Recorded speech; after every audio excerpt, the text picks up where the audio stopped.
আমার সন্তান ক্লাস 4-এ পড়ে। এবছর তার পুনর্ভর্তি করতে ৪৫,০০০ টাকা দিতে হয়েছে।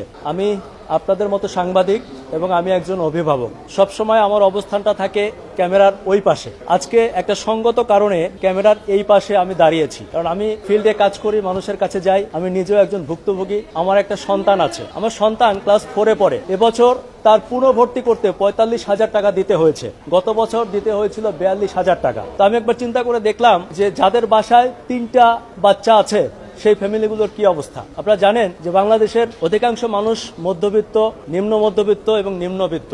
আমাদের সম্পদ নেই, আমাদের বাড়ি গাড়ি নেই। আমরা যারা নিম্ন মধ্যবিত্ত আমরা মনে করি আমাদের সন্তানটাই হচ্ছে আমাদের সম্পদ। এদেশের মানুষ সারা জীবন সন্তানের জন্য সর্বোচ্চ করে। কেন করে? আমার সন্তান একদিন বড় হয়ে আমাদের সম্পদ হবে। আমার সন্তান আমাকে শেষ বয়সে দেখবে, আমাকে খাওয়াবে, পড়াবে। যেহেতু আমার জমি জমা, টাকা পয়সা, সম্পদ কিছু করতে পারে নাই, আমার সন্তানটা আমাকে শেষ বয়সে দেখবে, আমি আমার সর্বোচ্চ দিয়ে মানুষ করতে চাই। আর ঠিক এই টেন্ডেন্সির কারণে আমাদের মধ্যবিত্ত, নিম্ন মধ্যবিত্ত পরিবারগুলো একেবারে রাস্তার ফকির হয়ে যাচ্ছে তারা পড়াশোনাটা করাতে গিয়ে। আমাকে কেউ কেউ বলে যে ভাই, ভালো প্রতিষ্ঠানে শিক্ষা গ্রহণ করার দরকার কি? এটা আমাদের একটা মানসিক শান্তি বা মানসিক তৃপ্তি যে আমরা চাই আমাদের সন্তানটা ভালো জায়গায় পড়ুক। আপনারা দেখবেন যারা বেশি নিম্নবিত্ত, যারা বস্তি লেভেলে থাকে, পাইপের মধ্যে বসবাস করে, আমি দেখছি তাদের বাচ্চাটাকেও সুন্দর ফিটফাট ভাবে একটা স্কুল ড্রেস পরানো হয়। মধ্যবিত্ত বাবাদেরকে আমরা দেখেছি যারা ভ্যান চালায়, রিক্সা চালায়, গাড়িতে সুপারভাইজার, হেল্পারি করে, বিভিন্ন শ্রেণী পেশায় যারা আছে,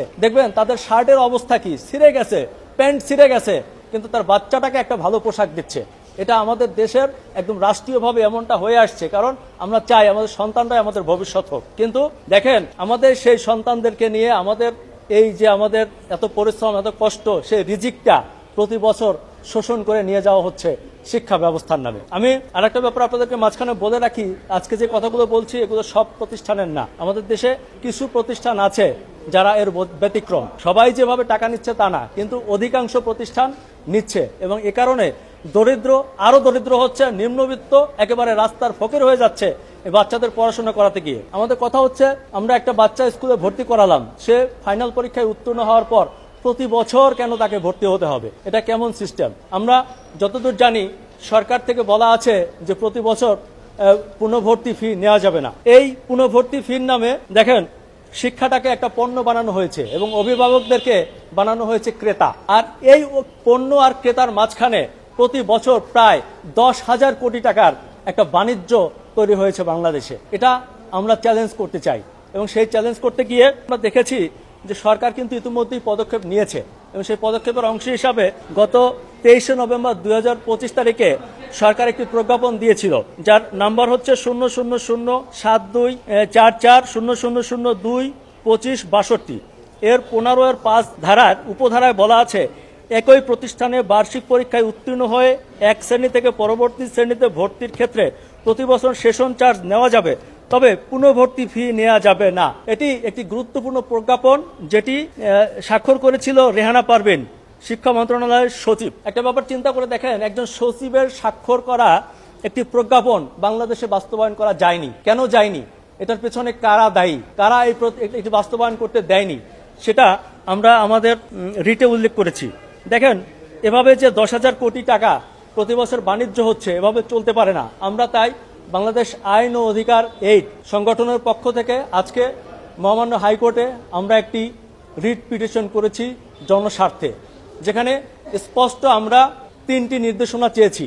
যার প্রথমটি হচ্ছে, প্রতি বছর পুনর্ভর্তির নামে এই যে 1000 কোটি টাকা আদায় করা হচ্ছে সেটি অবিলম্বে বন্ধ করতে হবে এবং এ ব্যাপারে একটি নির্দেশনা প্রদান করতে হবে। দ্বিতীয়ত হচ্ছে, যারা এবছর অলরেডি পুনর্ভর্তি হয়েছে, হাজার হাজার কোটি টাকা দিয়ে যেসব প্রতিষ্ঠানগুলো এই টাকা নিয়েছে, সেই টাকাগুলো ফেরত দিতে হবে, এ ব্যাপারে একটি নির্দেশনা প্রদান। এবং সর্বশেষ আমরা মহামান্য হাইকোর্টের কাছে যেটি চেয়েছি সেটি হচ্ছে, সচিব রেহানা পারভীন স্বাক্ষরিত যে প্রজ্ঞাপনটি হয়েছে সেটি বাস্তবায়ন করতে হবে এবং একটি আলাদা স্বাধীন মনিটরিং সেল গঠন করতে হবে এবং এটি প্রতি বছর মনিটর করতে হবে। আমরা মনে করি আমরা যদি সবাই সচেতন হই, তাহলে শিক্ষাক্ষেত্রে এই যে বাণিজ্য আছে সেটি বন্ধ হবে এবং শিক্ষা পণ্য হবে না, এটাই আমরা চাই। এ ব্যাপারে আমরা সর্বোচ্চ আইনি যত প্রসেস আছে সেটি আমরা অনুসরণ করে সামনে এগিয়ে যেতে চাই। সম্মানিত সাংবাদিকবৃন্দ, আপনাদেরকে অসংখ্য ধন্যবাদ। Start a feature